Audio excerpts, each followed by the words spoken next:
નમસ્કાર દર્શક મિત્રો, તમે જોઈ રહ્યા છો સોચ ન્યૂઝ।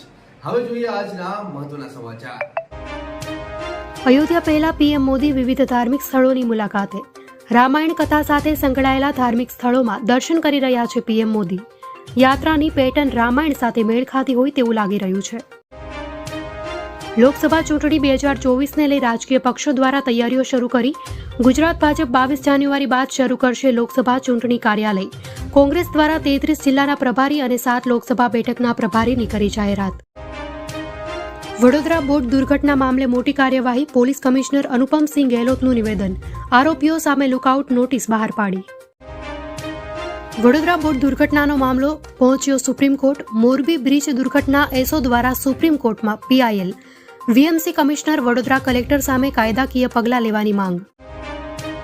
જુનિયર ક્લાર્કનું રિશફલિંગ લિસ્ટ અને ડિસ્ટ્રિક્ટ એલોટમેન્ટ લિસ્ટ જાહેર। વેઇટિંગ લિસ્ટ મંડળની વેબસાઇટ પર મૂકવામાં આવ્યું લિસ્ટ। ભરતી બોર્ડના ચેરમેન હસમુખ પટેલે ટ્વીટ કરી આપી માહિતી। મંદિર જેના વિશે ખરેખર જાણવા જેવું।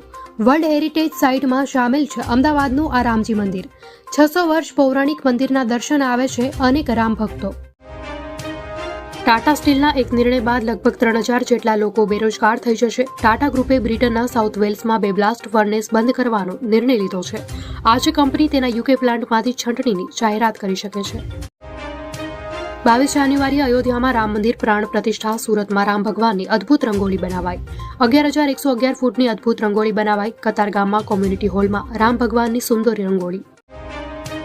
રામલલાની સંપૂર્ણ મૂર્તિની પ્રથમ તસવીર ગઈકાલે સામે આવી હતી। રામ જન્મભૂમિ તીર્થક્ષેત્ર ટ્રસ્ટ મૂર્તિની તસવીર લીક થવા પર નારાજ છે। મંદિરનું નિર્માણ કરનારી કંપનીના અધિકારીઓ સામે કાર્યવાહી થઈ શકે છે।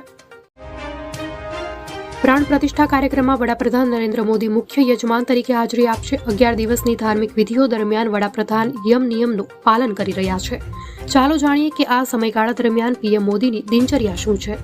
આ હતા આજના સમાચાર। આવતીકાલે ફરીથી મળીશું આવા જ સમાચારો સાથે। ત્યાં સુધી મને રજા આપો।